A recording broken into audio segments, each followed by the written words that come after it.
মানুষ যেমন অধিক কষ্টে বা সুখে পাথর হয়ে যায়, অর্ষার নিজেকেও এখন তেমনই মনে হচ্ছিল। আহনাফ তো নিজে থেকে এসেছিল, ভালো রাখার দায়িত্ব নিবে বলেছিল। আর এখন যখন অর্ষা সেই দায়িত্বটা দিতে চাইলো, তখন মানুষটা এভাবে পিছু হটে গেল। হর্ষা হাসল বিদ্রুপ করে। নিজের বোকামির জন্য নিজের প্রতি তার করুণা হতে লাগলো। পুরো পথে সে শুধু স্বপ্নাকে একটা কথাই বলল, কিছু মানুষ থাকে যাদের কপালে সুখ নেই, আমি হচ্ছি সেই মানুষ, জানিস? স্বপ্নাও কিছু বলতে পারল না। কি বা বলবে সে? কেবল তার ভীষণ দুঃখ হতে লাগলো ভাঙা মেয়েটির জন্য।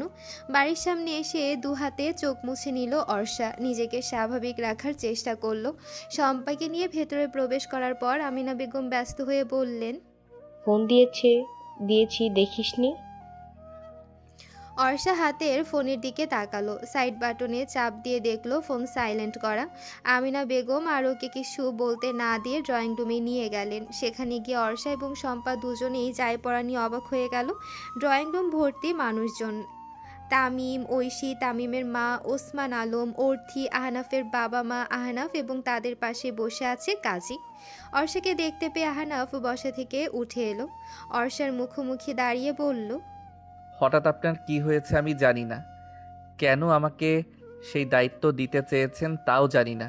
কিন্তু একবার যখন সেই দায়িত্ব নিজে থেকেই দিতে চেয়েছেন, তখন সেটা সারা জীবনের জন্য দিতে হবে এবং পাকাপোক্তভাবেই দিতে হবে। এখন শুধু আপনাকে ভালো রাখার দায়িত্ব নয়, হাত ধরতে চাই চিরকালের জন্য, যাতে ছেড়ে যেতে না পারেন। এজন্য সেই ব্যবস্থা করেই আপনাকে পেতে চাই। মিথ্যে বলবো না যে আমি আপনাকে ভালোবাসি। আপনাকে আমি এখন ভালোবাসি না, কিন্তু বিয়ে করে ভালোবাসতে চাই। Will you marry me, Arsha? অর্ষার কয়েক সেকেন্ড লাগলো পুরো বিষয়টা বুঝতে। এরপর সে ঝাপসা দৃষ্টিতে সবার দিকে তাকালো। সবার মুখবয়বেই বোঝা যাচ্ছে তাদের কারো কোনো আপত্তি নেই, বরং সবার চোখে মুখে কেমন যেন একটা সুখের ছাপ। অর্ষা মায়ের দিকে তাকালো। তার মায়ের চোখেও পানি, কিন্তু ঠোঁটে হাসি। তিনি মাথা ঝাঁকিয়ে সায় দিলেন। শম্পাও খুশিতে পাশ থেকে বলল, বল। অর্ষা আর কিছু ভাবলো না, কেবল আহনাফের চোখের দিকে তাকিয়ে বলল, ইয়েস, আই উইল। আহনাফ ভ্রু কুঞ্চন করে জিজ্ঞেস করল, ভেবে উত্তর দিচ্ছেন তো? আমি কিন্তু আমি কিন্তু এখনো বেকার। ওপাশ থেকে তখন আহনাফের বাবা আতিক চৌধুরী বললেন। নাটক তো তুমি কম জানো না বাবা। তামিম তখন জিজ্ঞেস করল, কেন আঙ্কেল, কি হয়েছে? কি হয়নি বল। আমি আজ অফিসে যাইনি, ড্রয়িং রুমে নিউজ দেখছিলাম। আহানা পাশেই ছিল, হঠাৎ দেখি ওর ফোন বাজছে। ফোন নিয়ে রুমে চলে গেল। কয়েক মিনিট বাদেই হন্তদন্ত হয়ে বেরিয়ে আমাকে আর তোর আন্টিকে বলতেছে আমি বিয়ে করব। ওর কথার কি জবাব দিব আমি ভেবেই কুল পাচ্ছিলাম না। ছেলের মাথা গেল কি না কে জানে। পরে তোর আন্টি জিজ্ঞেস করলো কাকে বিয়ে করবে। আহনাফ কোনো উত্তরও দিল না, শুধু বলল গাড়িতে বলবো। চলো। এরপর গাড়িতে উঠেই সব বলল। আর তোকে তো গাড়িতে কল করে বলল কাজে নিয়ে আসতে।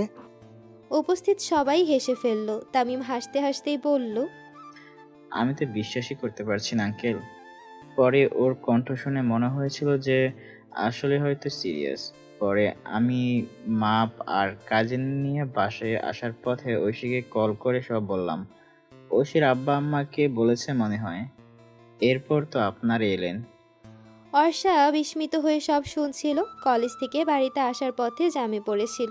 কতক্ষণই বা ছিল জ্যাম। সব মিলিয়ে বাসায় আসতেও 30 থেকে 40 মিনিট লেগেছে।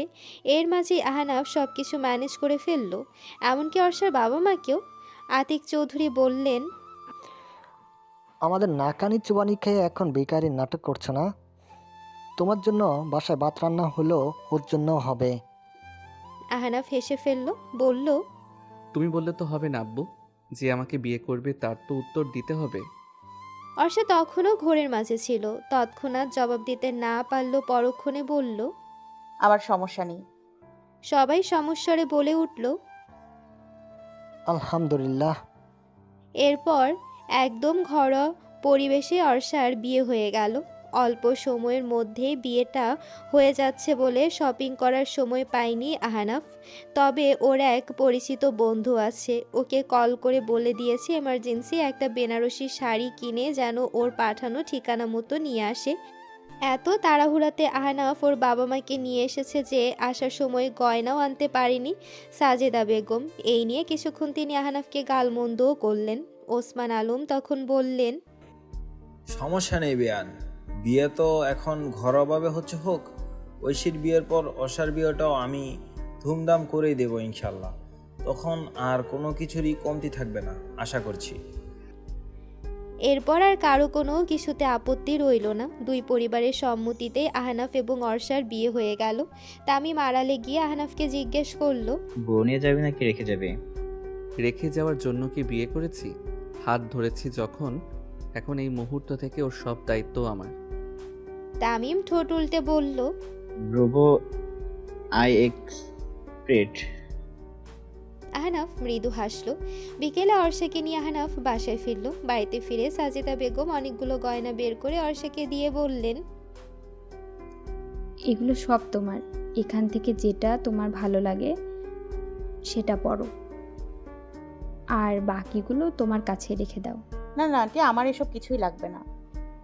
সাজেদা বেগম গা ঘেঁষে বসলেন অর্ষার সাথে, গালে হাত ছুঁয়ে চোখের পাশে তাকালেন, মুচকি হেসে বললেন, দাগ এখনো অল্প রয়ে গেছে দেখছি, ব্যাপার না, আমার ছেলে এই আঘাত ভালোবাসা দিয়ে শোধ করে দেবে, দেখো। শুধু ওর বিশ্বাসটা কখনো ভেঙো না। ওকে অল্প একটু ভালোবেসো, বিনিময়ে পুরো পৃথিবী ও তোমার পায়ের কাছে এনে দিবে। আমার ছেলে বলে যে সাফাই গাইছি এমনটা না, একসাথে থাকতে থাকতে তুমি নিজেই সব বুঝতে পারবে। প্রথম দিন বলেছিলাম মন্দ ভাগ্য নিয়ে আর এসো না, আলহামদুলিল্লাহ এবার ভালো ভাগ্য নিয়ে এসেছো। স্বামী সংসার নিয়ে সুখী হও, দোয়া করি মা। অর্ষা কোনো প্রত্যুত্তর করতে পারল না, বিনিময়ে মৃদু হাসল শুধু। সাজেদা বেগম চলে যাওয়ার পর অর্ষা গয়নাগুলো বিছানার একপাশে রেখে দিল। বাড়ি থেকে আনা লাগেজ থেকে এক সেট 3 পিস নিয়ে ওয়াশরুমে চলে গেল কাপড় বদলাতে। বের হয়ে দেখলো আহনাফ আলমারি থেকে কাপড় সরাচ্ছে। কি করছেন? জিজ্ঞেস করলো অর্ষা। আহনাফ পাশ ফিরে তাকিয়ে বলল, ও ফ্রেশ হয়েছেন? মা খাবার নিয়ে অপেক্ষা করছে, আপনি গিয়ে খেয়ে আসুন। আপনি এই অসময়ে কাপড় গোছাচ্ছেন কেন? কাপড় গোছাচ্ছি না, সরাচ্ছি। কেন? না আগে তো আমারই সব কাপড় ছড়িয়ে ছিটিয়ে ছিল, মা এসে এসে গোছাতো। এখন তো আপনার কাপড়ও রাখা লাগবে। এক সাইডে সব আমার কাপড়, আর এখানে আপনার সব কাপড় রাখবেন। থাক, আমি রেখে দিচ্ছি। বলে লাগেজ থেকে কাপড় বের করতে গেল আহনাফ। অর্ষা হাতের বেনারসিটা তড়িঘড়ি করে বিছানার উপর রেখে আহনাফের হাত চেপে ধরে বলল, না না, আমি পরে রেখে দিব। এভাবে উড়ে এলেন কেন? কোথায় উড়লাম? উড়েই তো এলেন। আমি তো আপনার কাপড় নিয়ে পালিয়ে যাব বলিনি, গুছিয়ে দেব বলছি। বললাম তো আমি পারবো। আমি রাখলে সমস্যা কোথায়? সমস্যা আছে, আপনি বুঝবেন না। মেয়েদের অনেক দরকারি জিনিস থাকে। আহনাফ কিছুক্ষণ হতবিহ্বল হয়ে তাকিয়ে থেকে বলল, আচ্ছা, আপনি তাহলে খেয়ে আসুন। বলে সে বিছানায় গিয়ে শোয়ার জন্য বসলো। অর্ষা বলল, আপনি খাবেন না? না, আপনার বাসায় যা খাইয়েছে 2 দিন আরও না খেয়ে থাকতে পারবো। আপনি যান, বাসায় তো ঠিকমতো খেলেনি না তখন। অর্ষা মাথা নাড়িয়ে চলে যাচ্ছিল। আহনাফ বিছানার উপর থেকে শাড়ি সরাতে গিয়ে বলল, এটাই কি সেই দরকারি জিনিস যেগুলো লাগেজে আছে বলে ধরতে দেননি? অর্ষা জিজ্ঞাসু দৃষ্টিতে পেছনে তাকিয়ে দেখলো আহনাফের হাতে ব্লাউজ এবং ইনার, যেটা সে ব্লাউজের ভেতর পরেছিল। লজ্জায় তার ইচ্ছে করছিল মাটিতে মিশে যেতে। তখন সে ধমক দিয়ে বলল, আশ্চর্য, রাখেন ওটা, রাখেন বলছি। যত সব লজ্জা এড়াতে রাগ দেখে অর্ষা দ্রুত প্রস্থান করলো। আহনাফ ভ্রু কুঁচকে স্বগতিক্ত করে বলল, আমার কি দোষ? খাওয়া দাওয়া শেষ করে অর্ষা আহনাফের রুমে গেল না, সাজেদা বেগমের রুমে বসে শ্বশুর শাশুড়ির সাথে গল্প করছিল। আহনাফের বোন আশা বিয়েতে উপস্থিত থাকতে পারেনি তখন, তাই এখন ভিডিও কলে কথা বলল অর্ষা। বিকেল গড়িয়ে সন্ধ্যা হলে অর্ষা সাজেদা বেগমের সাথে রান্নাঘরে গেল সন্ধ্যার নাস্তা বানানোর জন্য। সাজেদা বেগম বললেন, তোমার এসব কিছুই করা লাগবে না মা। তুমি রুমে যাও, গিয়ে দেখো আহনাফ কি করছে। এই সন্ধ্যায় ঘুমাচ্ছে কিনা কে জানে। সমস্যা নেই, নাস্তা বানিয়েই পরে ডেকে দিচ্ছি। পাগলি মেয়ে, আমি পারবো তো। আমিও পারবো। সাজেদা বেগম না পেরে রাজি হলেন। দুজনে মিলে নাস্তা বানিয়ে নিল। বাড়ির মেয়ের তখন রাতের রান্না বান্নার জোগাড় করছিল। এখন গিয়ে আহনাফকে ডাকো। বললেন সাজেদা বেগম। অর্ষা মাথা নাড়িয়ে রুমে চলে গেল। গিয়ে দেখলো বিছানায় নেই আহনাফ, কিন্তু শাড়িটা সুন্দর করে ভাঁজ করে রাখা। নিশ্চয়ই সে ভাঁজ করেছে। অর্ষা বারান্দায় গেল। একটা সুন্দর দোলনা আছে সেখানে। আহনাফ দোলনায় বসে দোল খাচ্ছিল আর আকাশের দিকে তাকিয়েছিল। অর্ষা মৃদু স্বরে বলল, নাস্তা করতে ডাকে আপনাকে। অর্ষা? হুম। আহনাফ এক হাত বাড়িয়ে দিল। অর্ষার অস্বস্তি হচ্ছিল ভীষণ। হাত বাড়াবে নাকি বাড়াবে না বুঝতে পারছিল না। অবশেষে সে হাত বাড়ালো। আহনাফ ওর হাত ধরে নিজের পাশে বসালো। দোলনায় দোল দিতে দিতে জিজ্ঞেস করলো, আপনি খুশি তো? অর্ষা ছোট করে বলল, হুম। ছেড়ে যাবেন না তো আমায়? অর্ষা তাকালো আহনাফের মুখের দিকে। আহনাফ তখনও অর্ষার হাত ধরেছিল। অর্ষা দীর্ঘশ্বাস নিয়ে বলল, না। একটা চুমু খাই? আহনাফের হঠাৎ এমন আবদারে আরও বেশি অস্বস্তিতে তাকে চেপে ধরেছিল। সে তো এখনও তার অতীতেই আটকে আছে। বের হতে না পারলে সে কিভাবে আহনাফের সাথে সহজ হবে? আবার আহনাফকে সে না বলবে কিভাবে? যে মানুষটা ওর এক কথাতেই দায়িত্ব নিয়েছে, বিয়ে করেছে, তাকে তো সে কষ্ট দিতে চায় না কোনোভাবেই। কিন্তু তার সময়েরও প্রয়োজন আছে। আহনাফ হেসে বলল, ভয় নেই, আকাঙ্ক্ষা কিংবা প্রণয়ের চুমু নয়, ভরসার চুমু দেব। তবে আপনি রাজি না হলে জোর করব না। অর্ষা ভ্রুকুচকে বলল, ভরসার চুমু? কেন চেনেন না? বেশ, আমি চিনিয়ে দিচ্ছি। বলে অর্ষার দুগালে হাত রেখে কপালে আলতো করে চুমু খেলো আহনাফ। অর্ষার কেন জানি না ভালো লাগায় চোখে পানি জড়ো হয়ে গেল। রাতে ঘুমাতে গিয়ে আরও বেশি অস্বস্তিতে পড়তে হলো অর্ষাকে। মন মস্তিষ্কে এখনও রিহান। সে তো ভাবেনি ভাগ্যের পরিবর্তন এমন নিদারুণভাবে ঘটবে। রিহানের বদলে অন্য কেউ স্বামী হবে, তার সাথে বেড শেয়ার করতে হবে। দৃশ্যগুলো পরিকল্পনা করতেই শরীরে কাঁটা দিয়ে উঠল অর্ষার। আহনাফ শুয়ে শুয়ে ফোন চাপছিল। অর্ষাকে দাঁড়িয়ে থাকতে দেখে জিজ্ঞেস করলো, কি হয়েছে? অর্ষা গোপনে দীর্ঘশ্বাস নিয়ে বলল, কিছু না। আমি কি অন্য রুমে ঘুমাবো? কেন? আপনাকে দেখে মনে হচ্ছে আপনি এমনটাই চাচ্ছেন। অর্ষা কিছুক্ষণ চুপ করে থেকে বলল, আমি কিছুই চাই না। এরপর সে খাটে উঠে একপাশে শুয়ে পড়ল। আহনাফ দোনামোনা করে উঠে লাইট অফ করে এসে নিজেও শুয়ে পড়ল। সকালে তার ঘুমও ভাঙল। যেই কাত হয়ে শুয়েছিল সেই কাত হয়েই। পাশে ফিরে দেখলো অর্ষা তখনও ঘুমাচ্ছে। ওর ছোট কাটা চুলগুলো প্রায় অর্ধেক মুখ ঢেকে গেছে। চুলের সাইজ এখন এমনই যে বেনি করারও উপায় নেই। ঝুঁটি করলেও ছোট চুল বিধায় বেরিয়ে যায়। আহনাফ একটা দীর্ঘশ্বাস নিল। অর্ষার মুখের উপর থেকে চুল সরাইতেই হু হু করে কেঁদে উঠল অর্ষা। আহনাফ হকচকে উঠে বসলো। নিজেকে ধাতস্থ করে বুঝতে পারল অর্ষা বোধ হয় আরও অনেকক্ষণ ধরেই কাঁদছে। কি হয়েছে? জানতে চাইল আহনাফ। অর্ষার চোখ বন্ধ, কিন্তু পানি অবিরতভাবে পড়ছে। আহনাফ সংশয়ে জিজ্ঞেস করল, আমি কি ঘুমের মধ্যে কিছু করেছি? অর্ষার কোনো জবাব এলো না। আহনাফ ওকে উঠিয়ে বসালো। চোখের পানি মুছে দিয়ে বলল, আমাকে কিছু না বললে আমি বুঝবো কিভাবে? আমাকে বলুন। অর্ষা ফুপিয়ে ফুপিয়ে বলল, আমার ওর কথা মনে পড়ছে। আহনাফ কিছুক্ষণ বুঝতে পারল না যে কি করবে বা কি বলবে। বইয়ের চোখে প্রাক্তনের জন্য পানি নিশ্চয় সহ্য করার মতো নয়, কিন্তু সে তো অর্ষার অবস্থান সম্পর্কে অবগত। কতটা ভেঙে গেছে এই মেয়ে, এটা তার চেয়ে বেশি ভালো আর কে বুঝতে পেরেছে। রাগ কিংবা অভিমানের বদলে অর্ষার জন্য আহনাফের ভীষণ মায়া হলো। এতটা ভালোবাসার পরও ঠকে গেল মেয়েটা। আর আফসোস হতে লাগলো তার রিহানের জন্য। এমন ভালোবাসা কেউ পায়ে ঠেলে দেয়? আহনাফ কোনো কিছু বলল না।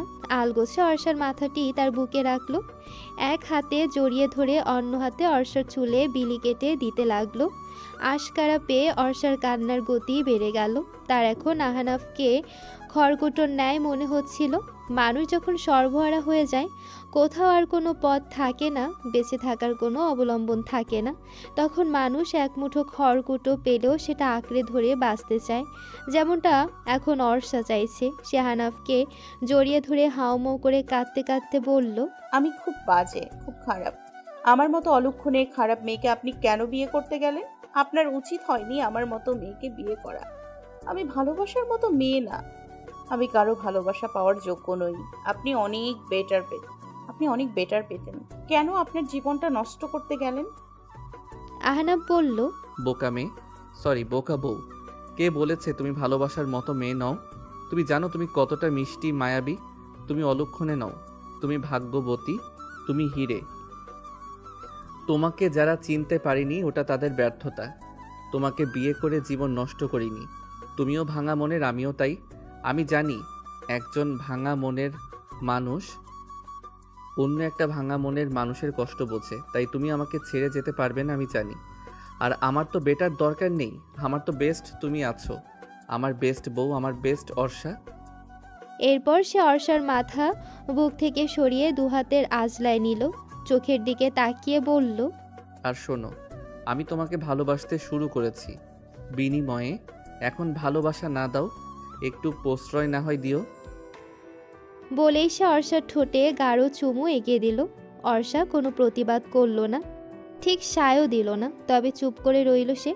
সকালে নাস্তা করে আহনাফ রেডি হচ্ছিল। অর্ষা রুমে এসে জিজ্ঞেস করলো, কোথায় যাচ্ছেন? হুম, কোথায়? এসে বলবো। ও, কিছু বলবে? অর্ষা দুদিকে মাথা নাড়িয়ে রুমে চলে গেল। গতকাল রাতে চুমুটা স্বাভাবিকভাবে নিতে পারল, সকালের চুমু এতটা স্বাভাবিকভাবে নিতে পারেনি অর্ষা। লজ্জায় এরপর থেকে আহনাফের দিকে তাকাতেই পারছিল না।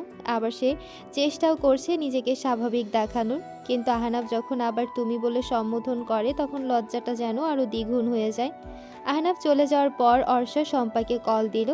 আহনাফ মায়ের থেকে দোয়া নিয়ে বের হয়ে ইন্টারভিউ দেওয়ার জন্য। গতকাল রাতেই তার কল এসেছে, কিন্তু এই ব্যাপারে কাউকেই সে কিছু বলেনি।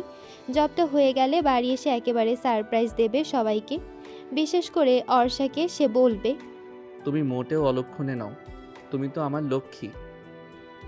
আনমনে হাসল সে। হঠাৎ তার নিজেকে ভীষণ সুখী মানুষ মনে হচ্ছে। বাড়িতে ফেরার একটা তাড়া অনুভব করছে। বাড়িতে একটা নতুন মানুষ আছে, এটা ভাবলেই তার আনন্দ উপচে পড়ে। সেই মানুষটা আবার তারই বিশেষ কেউ। আহনাফের নিজের প্রতি কনফিডেন্ট আছে। তার মন বলছে চাকরিটা হয়ে যাবে, এখন বাকিটা আল্লাহ ভরসা। অফিসে গিয়ে দেখলো তার মতো আরও অনেকে ইন্টারভিউ দিতে এসেছে। তার সিরিয়াল নাম্বার 19। এই ইন্টারভিউ কখন শেষ হবে কে জানে। সে একপাশে চুপচাপ বসে রইল। বাকিরা আলাপ আলোচনা করছে, পরিচিত হচ্ছে, কিন্তু আহনাফের মাঝে এসব নিয়ে কোনো হেলদোল নেই।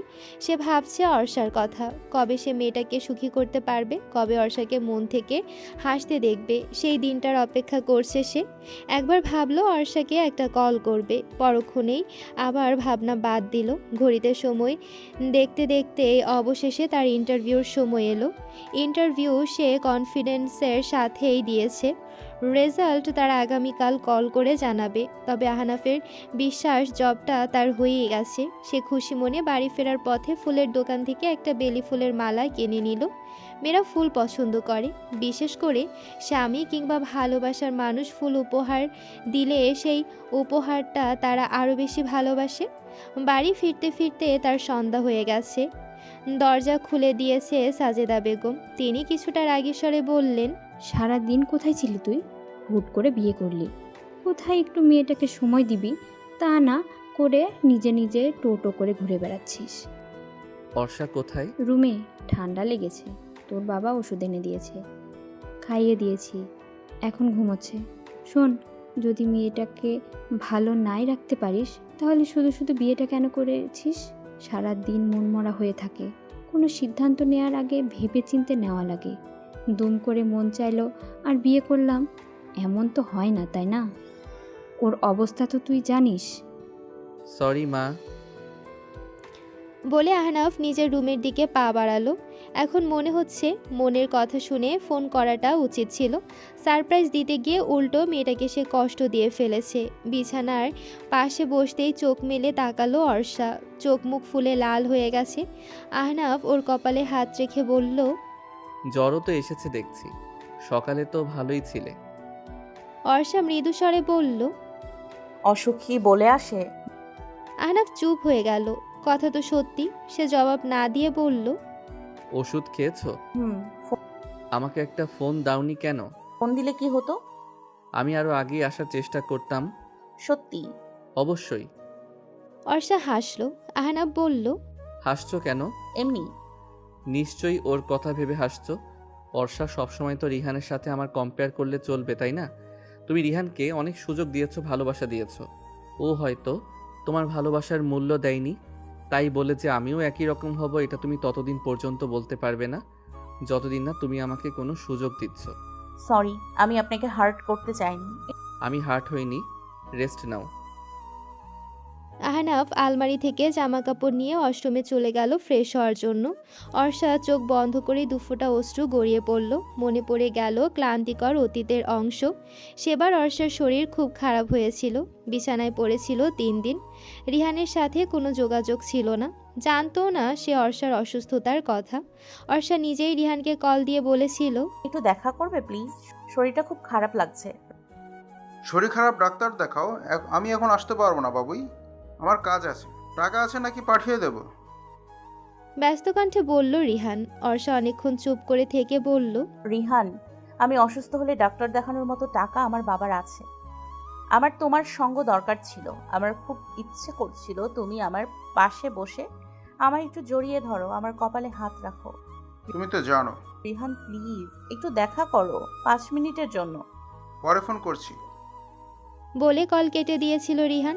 অর্ষা তাও অনেকক্ষণ ফোন কানে নিয়ে চুপ করে বসেছিল। তার দু চোখ বেয়ে টুপ টুপ করে পানি পড়ছিল সেদিনও।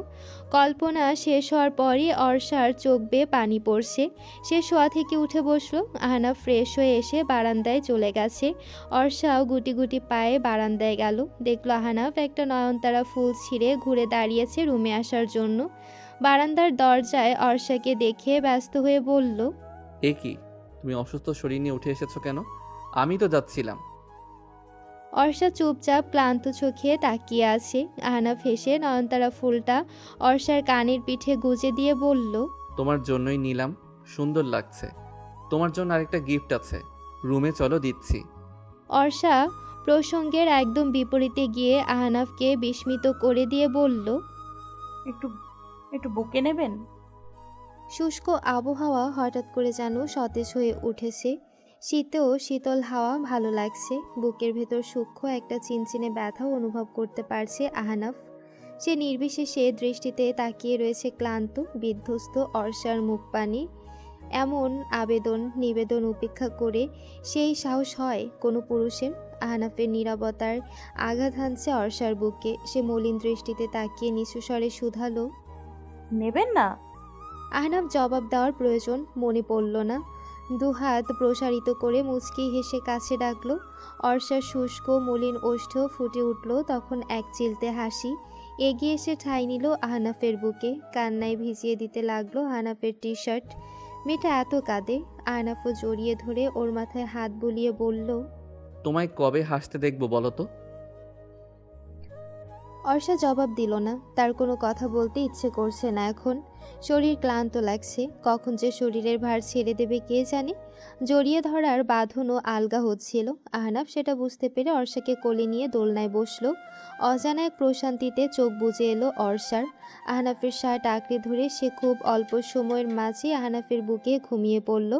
তামিম ও ঐশীর বিয়ের ডেট কাছাকাছি চলে এসেছে। তাই বিয়ের 1 সপ্তাহ আগেই অর্ষা বাবার বাড়ি চলে যায়। তবে গিয়েও তার স্বস্তি ছিল না। উঠতে বসতে আহনাফ ফোন দিয়ে খবর নিচ্ছিল। এক পর্যায়ে তো অর্থী ঘর ভর্তি মানুষের সামনে বলেই ফেলল, আপু, ভাইয়াটা তোমায় এত ফোন করে কেন?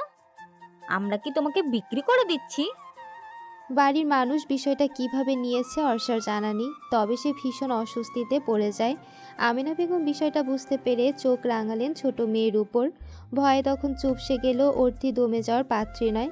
সে তককে তককে আছে যে আহনাফ আবার কখন ফোন করবে। এবার ফোন করলে সে রিসিভ করবে বলে ভেবে রেখেছে, জেনেই ছাড়বে সে। এতবার ফোন দিয়ে কি জানতে চাই ভাইয়া? বিয়ের দিন বরযাত্রী নিয়ে তামিম আসার পর অর্ষার বান্ধবী কাজিন সবাই মিলে গেট ধরে চাঁদা আদায় করার জন্য। অর্ষা তখনই একটা বিষয় লক্ষ্য করেছে, মেয়েদের ভীষণ আগ্রহ রয়েছে আহনাফকে নিয়ে।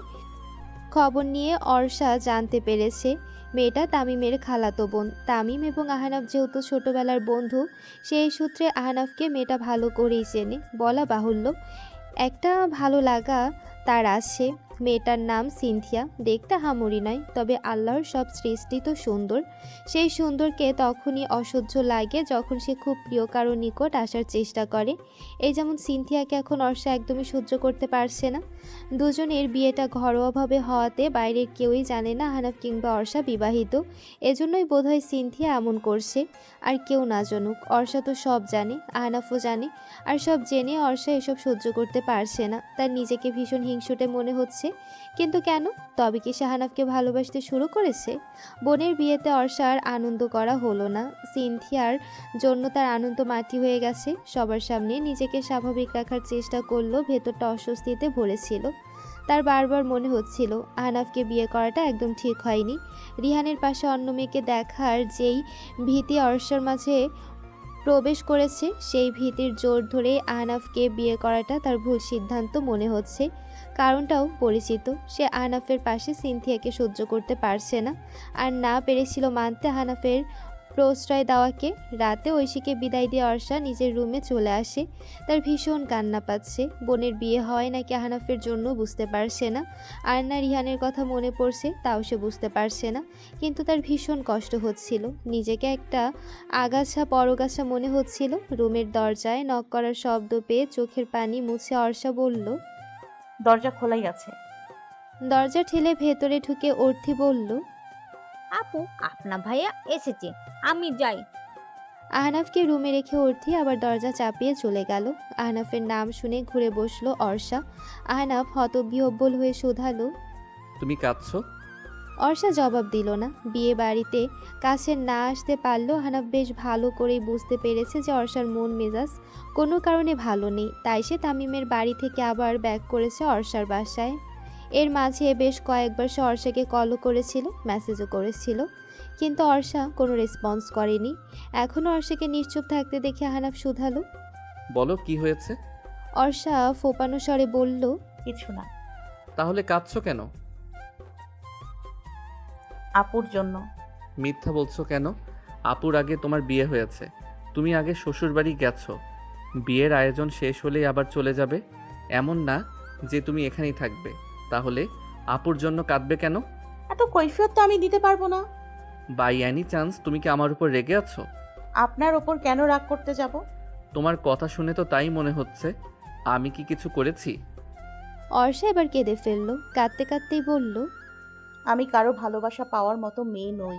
আমি ভালোবাসা ডিজার্ভ করি না। এসব কি কথাবার্তা? এগুলো বলতে নিষেধ করেছি না? মিথ্যে তো কিছু বলিনি। আমাকে বলবে তো কি হয়েছে, না বললে আমি বুঝবো কি করে? আমি কিছু বলতে চাই না। আমাকে ভালো না লাগলে ছেড়ে দিতে পারেন, নিজের পছন্দ মতো বিয়ে করতে পারেন আবার। অর্ষা, এসব বাজে কথা বলবে না। ছেড়ে দেব মানে কি? ছেড়ে দেওয়ার জন্য বিয়ে করেছি? আমি কি ওই টাইপ ছেলে? আমার কোনো পছন্দ নেই কোথাও। থাকলে তোমায় নিশ্চয়ই বিয়ে করতাম না। তাই সত্যি নেই, নিজের চোখেই তো সব দেখলাম। কি দেখেছো? ওই যে সিনথিয়া আপুর সাথে যা করলেন আজ, পারলে তো কোলে নিয়েই বসতেন, খাইয়ে দিতেন। আহনাফ কয়েক সেকেন্ডের জন্য ভরকে গেল, কিছুই বলতে পারল না। পরক্ষণেই হেসে ফেলল, বলল, আর ইউ জেলাস? অর্ষা চুপ করে রইল। আহনাফ নিজেই বলল, সিনথিয়াকে আমি সেই ছোটবেলা থেকে চিনি। ওর সাথে আমার তেমন কোনো সম্পর্ক নেই, বিশ্বাস করো। আর ওকে তো আমি ছোট বোনের মতোই দেখি, স্নেহ করি। সে তো আপনাকে ভাইয়ের নজরে দেখে না, অন্য কিছু ভাবে। এটা তোমার ভুল ধারণা। আমার কোনো ভুল ধারণা নেই, আমি বুঝি। এতটাও অবুঝ নই আমি। একটা মেয়ে হয়ে আর একটা মেয়ের চোখের ভাষা বোঝার মতো ক্ষমতা আমার আছে। ওকে ফাইন, ও আমাকে পছন্দ করলেই বাকি, আমি তো ম্যারিড, আমি তোমাকে ভালোবাসি। ভালোবাসার মিথ্যে অভিনয় করবেন না। সত্য মিথ্যার পার্থক্য বোঝো না এখন? ওর প্রতি আমার কোনোই অন্যরকম কিছু নেই। আমার সকল অনুভূতি এবং সর্বস্ব জুড়ে এখন শুধুই তুমি। আমি আমার অর্ষাকে ভালোবাসি, আর কাউকে নয়। অর্ষার জবাব না পেয়ে আহনাফ হাত ধরল, চোখের পানি মুছে দিয়ে বলল, একটুতেই যে বন্যা বানিয়ে ফেলো সুন্দর চোখ দুটোই, এটা কি ঠিক? অর্ষা তাকালো না। আহনাফ ওর দুগালে হাত রেখে বলল, ভালোবাসি বউ, ভীষণ ভালোবাসি। বৃষ্টিতে অর্ধভেজা অবস্থায় বারান্দায় দাঁড়িয়ে আছে অর্ষা, দৃষ্টি তার আকাশের দিকে, দুহাত ভর্তি বৃষ্টির পানি। মনের ভেতর কেমন যেন অস্থিরতা কাজ করছে। কেন এমন হচ্ছে কে জানে। আহনাফ অফিসে জয়েন করার পর থেকে কাজ নিয়ে ভীষণ ব্যস্ত। বাড়িতে এসে অফিসের কাজ করে মাঝে মাঝে। সেই সময়টুকু অর্ষা নিজের মতো করে থাকে, মনের অশান্তির কথা কাউকে বলতে পারে না, আহনাফকেও না। শুনতে খারাপ লাগলেও সত্য যে অর্ষা এখনও রিহানকে ভুলতে পারেনি। সহজও নয় সব। সবার সামনে অভিনয় করতে হয় ভালো থাকার, ভুলে থাকার, কিন্তু চাইলেই কি সম্ভব এত সহজে সব ভুলে যাওয়া? এত এত স্মৃতি, মুহূর্ত, সবই কি মুহূর্তেই ভুলে যাওয়া সম্ভব? হয়তো সম্ভব কিছু মানুষের জন্য, ওইসব মানুষদের জন্যই যারা অবলীলায় মানুষকে ঠকাতে পারে, প্রতিনিয়ত ঠকিয়ে যায়, প্রতারণা করে। সেই সব মানুষ বোধহয় চাইলেই পারে যে কোনো মানুষ কিংবা স্মৃতি সময়গুলো এক তুড়িতেই ভুলে যেতে। বিছানার উপর ফোন বাজছে। রিংটোন শুনে ওড়নায় হাত মুছে রুমে চলে এলো অর্ষা। শম্পা ফোন করেছে। কল রিসিভ করার পর শম্পা ব্যস্ত কণ্ঠে বলল, কিরে, তুই আজ ক্লাসে আসিসনি কেন? এই বৃষ্টির মধ্যে ক্লাসে যাব? কাল রাতে তো এটা বলিসনি যে বৃষ্টি হলে আসবি না। বৃষ্টি দেখেও যাওয়ার আগে আমাকে একবার জানাবি না? তুই না বলেই চলে গেলি কেন? ওলে আমার প্রিন্সেস রে, সব কিছু তোমায় বলে করতে হবে। শোন, 20 মিনিট সময় দিলাম, জলদি রেডি হয়ে ক্যাম্পাসে চলে আসবি। কোনো এক্সকিউজ আমি শুনবো না। রাখছি। বলেই কল কেটে দিল শম্পা। অর্ষা দোনামনায় পড়ে গেছে যে কি করবে। পরবর্তীতে সে মনকে মানালো সে যাবে। এভাবে ঘরে বসে বোরিং হওয়ার চেয়ে ক্লাস করলে, শম্পার সাথে সময় কাটালে হয়তো ভালো লাগবে। সে রেডি হয়ে ক্লাসে যাওয়ার পূর্বে শাশুড়িকে বলার সাথে সাথে আহনাফকেও একটা টেক্সট করে জানিয়ে দিল। কোথাও গেলে সে সবসময় আহনাফকে আপডেট দিয়ে রাখে, এতে মানুষটা নিশ্চিন্ত থাকে। বৃষ্টি তেমন না থাকলেও সাজেদা বেগম জোর করেই অর্ষার হাতে ছাতা গুজে দিলেন। বাড়ির সামনে থেকে অর্ষা রিক্সা নিয়েছে। বাস স্টপে গিয়ে সে বাসের জন্য অপেক্ষা করতে লাগলো। বৃষ্টির দিনেও যে বাসে এত ভিড় থাকতে পারে ধারণা ছিল না অর্ষার। তাই একটু বেশি ভাড়া দিয়ে হলেও সে সিএনজিতে যাবে বলে ঠিক করলো। হাত বাড়িয়ে বেশ কয়েকটা সিএনজি থামিয়েও দামে মেলেনি বলে সেগুলো ছেড়ে দিতে হয়েছে। ছাতা মাথায় সে অন্য সিএনজির অপেক্ষা করতে লাগলো। একটা সিএনজি আসতে দেখে সে কিছুটা এগিয়ে গেল। সিএনজি এসে তার সামনেই থামলো। মামা, কলেজ গেট। এইটুকু বলেই থেমে গেল অর্ষা। সিএনজি থেকে মাস্ক সানগ্লাস পরা এক যুবককে বেরিয়ে আসতে দেখে সে দমে গেল। তাকে আর কারো চেনার ক্ষমতা না থাকলেও অর্ষা খুব ভালো করে চিনতে পেরেছে। এই মানুষটার সব কিছুই তো তার পরিচিত। বুকের ভেতর কেমন যেন একটা চিনচিনে ব্যথা করছে, অস্বস্তি বোধ লাগছে। সে এক দৃষ্টিতে কিছুক্ষণ তাকিয়ে চোখ ফিরিয়ে নিল, কিন্তু আশাহতের বিষয় রিহান যেন অর্ষাকে চিনতে পায়নি এমনভাবে চলে গেল। অর্ষা তাচ্ছিল্য করে হাসলো, চোখের কোটরে তার পানি চিকচিক করছিল। রিহানকে দেখে তার মনে হলো আসলে রিহান নয়, যেন সেই রিহানের সাথে চিট করেছে। নতুবা এমন আচরণ করে কি করে কেউ? কই যাবেন আপা? ড্রাইভারের প্রশ্নে নিজেকে সামলানোর চেষ্টা করলো অর্ষা। ধরে আসা গলায় বলল, কলেজ গেট যাবেন? জামো, 300 টাকা ভাড়া। রেগুলার ভাড়া 150 টাকা। বৃষ্টির জন্য খুব বেশি হলে 50 টাকা বেশি নেওয়ার কথা। অন্য সময় হলে হয়তো অর্ষা বার্গেনিং করতো, নতুবা অন্য সিএনজিতে যেত। কিন্তু এই মুহূর্তে তার দাঁড়িয়ে থাকার শক্তি নেই, বার্গেনিং করার মতো কোনো মানসিকতা নেই। সে 300 টাকাতেই যেতে রাজি হয়ে গেল। সিএনজিতে উঠে কোনোভাবেই সে নিজের কান্না আটকে রাখতে পারল না। মানুষ এতটা নিষ্ঠুর কী করে হতে পারে? এই মানুষটার সাথে সে কতটা পথ একসাথে হেঁটেছে, হাতে হাত রেখেছে, আর আজ সেই মানুষটাই এমন একটা ভান করলো যেন সে অর্ষাকে চেনেই না। আজ সম্পূর্ণ অপরিচিত একটা মেয়ে অর্ষা। কি বলবে জলদি বলো।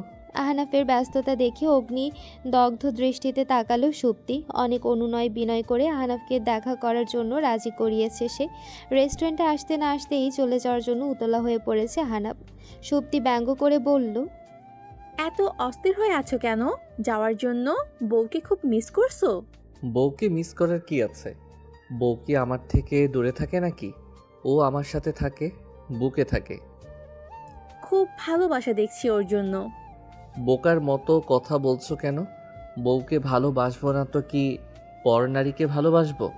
তোমার সাথে দেখা করতে আসাটাও তো আমার ঠিক হয়নি। আমি বলার আগে অর্ষা জানতে পারলে কষ্ট পাবে। দেখা করতে এসেছি সব কিছু একেবারে মিটমাট করার জন্য। আগে তুমি বলো যে তুমি কি চাও, তোমার সমস্যাটা কি? সুপ্তি মৌনতা কাটিয়ে বলল, আমার কোনো সমস্যা নেই, আমি তোমাকে চাই। আহনাফ ধমক দিয়ে বলল, এক থাপ্পড়ে সব দাঁত ফেলে দেব। দেখা করতে এসেছি বলে কি ভেবেছো আমি সম্পর্ক ঠিক করতে এসেছি? লিসেন সত্যি, একটা কথা মাথায় ক্লিয়ার করে ঢুকিয়ে নাও যে আমি এখন ম্যারিড। যখন আনম্যারিড ছিলাম তখনই তো আমি তোমাকে গ্রহণ করিনি। তাহলে এখন তুমি কিভাবে ভাবো যে আমি তোমাকে গ্রহণ করব? আমার বউ রেখে তোমার মতো একটা প্রতারককে আমি গ্রহণ করব? এটা ভাবো কি করে? সুপ্তি চুপ করে আছে। আহনাফ বলল, তুমি যা করেছো এর কোনো ক্ষমা হয় না। তবুও আমি তোমাকে ক্ষমা করে দেব, কিন্তু আমার জীবনে আসার দ্বিতীয় কোনো সুযোগ কখনোই দেব না। আমি অর্ষাকে ভালোবাসি। দয়া করে তোমার অশুভ ছায়া আমাদের বিবাহিত জীবনে ফেলো না। তুমি তোমার মতো করে থাকো। তুমি আমাকে রেখে যেই ছেলের সাথে হ্যাপি ছিলে ওই ছেলের সাথেই থাকো। দোয়া রইল তোমাদের জন্য। নিজের কথাগুলো শেষ করেই আহনাফ রেস্টুরেন্ট থেকে বেরিয়ে এলো। পকেট থেকে ফোন বের করে দেখে অর্ষার টেক্সট। সে সময় দেখলো, এতক্ষণে বোধ হয় অর্ষার ক্লাসও শেষ। না হলেও সমস্যা নেই, একদিন না হয় কম ক্লাস করবে। সে অর্ষার নাম্বারে কল করলো, কিন্তু রিসিভ করলো না অর্ষা। তাই নিজেই সোজা সে কলেজের সামনে চলে গেছে। শম্পার সাথে ক্লাসে বসে থাকলেও কথা হয়েছে ওদের আউট টপিক নিয়ে। আজকের ঘটনা অর্ষা শম্পাকে সব বলেছে। সব শুনে বরাবরের মতোই চায় পরানি বিরক্ত হয়েছে শম্পা। সেই সাথে রিহানের উপর সে বেশ রাগান্বিত। দুজনে একসাথে ক্লাস থেকে বের হওয়ার সময় শম্পা বলল, ভাই তুই ওই লোকের কথা একদম মাথা থেকে ঝেড়ে ফেলতো। ভুলে যা যে রেহান নামে তোর জীবনে এখনো কেউ ছিল। ধরে নি এটা একটা অ্যাক্সিডেন্ট ছিল তোর জীবনে। চাইলে কি সব ভুলে যাওয়া যায়? অ্যাক্সিডেন্ট হলেও কিন্তু ক্ষত ঠিক রয়ে যায়। সেই ক্ষত বয়ে বেড়ানো তো আমাদের কাম্য নয়। হ্যাঁ সময় লাগে, কিন্তু কি অদ্ভুত দেখ, এতদিনের পরিচিত একটা মানুষ এক মুহূর্তেই কেমন অপরিচিত হয়ে গেল। অদ্ভুত না বল? আমি জানি না, সহ্য হচ্ছে না আর। শোন উষা, তুই যাই বলিস না কেন, সে কখনোই তোকে ভালোবাসেনি। যদি ভালোবাসতো তাহলে এভাবে ছেড়ে যেতে পারতো না, ঠকাতে পারতো না, এতদিন পর দেখা হওয়ার পর অচেনার মতো আচরণ করতে পারতো না। সত্যি ভালোবাসেনি? একদিনের জন্যও নয়, সবটাই অভিনয় ছিল। শম্পা চুপ করে রইল। বড় শ্বাস নিয়ে বলল, ধরে নে তাই। তবুও তুই এই পিছুটান থেকে বেরিয়ে আয়। আহানাফ ভাইয়াকে নিয়ে ভাব। এবার দুজনের সুন্দর ভবিষ্যৎ নিয়ে চিন্তা কর। আর ভাবনা, আমি তাকে বুঝি না। বোঝার চেষ্টা করেছিস নাকি রিহান ভাইয়ার জন্য সবার উপর থেকে বিশ্বাস হারিয়ে ফেলছিস? এমনটা যদি হয়ও, সেটা কি খুব বেশি অস্বাভাবিক হবে শাম্পা? না, হবে না। কিন্তু তোকেও একটা কথা মাথায় রাখতে হবে যে আহানাফ ভাইয়া কিন্তু তোর প্রেমিক নয়, স্বামী। কি সুন্দর পবিত্র একটা বন্ধন। তুই তাকে সময় দে, এই সম্পর্কটাকে সময় দে, কাছে আসার সুযোগ দে। দূরত্ব কি করে গুরুত্ব বোঝাবে বল? তাকে বুঝতে হলেও কাছে আসতে হবে, সময় ও সুযোগ দিতে হবে। তোর কি মনে হয় সে আমাকে ভালোবাসে? শম্পা হাঁটতে হাঁটতে থেমে গেল। মুচকি হেসে বলল, ভালোবাসে, আর হয়তো খুব বেশি। অর্ষা হঠাৎ করে শম্পার হাসির কারণ বুঝতে পারল না। সে ওর দৃষ্টি অনুসরণ করে সামনে তাকিয়ে দেখলো আহনাফ গেটের বাইরে দাঁড়িয়ে আছে। বলাই বাহুল্য যে ভীষণ অবাক হয়েছে সে। শম্পা হেসে বলল, এরপরও বলবি ভালোবাসে না? অর্ষা কিছু বলল না। আহনাফ ওদের দেখেই দূর থেকে হাত নাড়ালো। শম্পা অর্ষার হাত ধরে আহনাফের কাছে নিয়ে গেল। পিঞ্চ মেরে বলল, কি ব্যাপার ভাইয়া, বউয়ের কথা কি খুব বেশি মনে পড়ছিল? আহনাফ কিছুটা লজ্জা পেয়ে গেল। প্রসঙ্গ এড়িয়ে বলল, কেমন আছেন আপনি? আলহামদুলিল্লাহ ভাইয়া, আপনি কেমন আছেন? আলহামদুলিল্লাহ, ভালো। শুধু নিজে ভালো থাকলেই হবে না, আমার বান্ধবীকেও ভালো রাখতে হবে, অনেক বেশি ভালোবাসতে হবে, যত্ন করতে হবে। আহনাফ মুখে কিছু বলল না, মৃদু হেসে অর্ষার দিকে তাকালো একবার। শম্পা বলল, ঠিক আছে ভাইয়া, আমি তাহলে এখন আসি। আচ্ছা আপু, সাবধানে যাবেন। সময় করে আসবেন একদিন আমাদের বাসায়। ইনশাল্লাহ ভাইয়া, আসবো। দোস্ত গেলাম। অর্ষাও মৃদু হেসে বলল। সাবধানে যাবি, আল্লাহ হাফেজ। শম্পা বিদায় নিয়ে চলে যাওয়ার পর আহনাফ একটা সিএনজি নিল। সিএনজিতে উঠে অর্ষা জিজ্ঞেস করলো, অফিস এত তাড়াতাড়ি ছুটি হলো আজ? আহনাফ অর্ষার এক হাত চেপে ধরে বলল। সরি। অর্ষা ভ্রুকুচকে বলল, মানে সরি কেন? তোমাকে না জানিয়ে সুপ্তির সাথে আজ দেখা করেছি। দেখা করতাম না, ওর কারণে আমি বিরক্ত হয়ে আছি। বিয়ের খবর জানার পর থেকে বিরক্ত করছে, তাই আজ সব মিটমাট করলাম।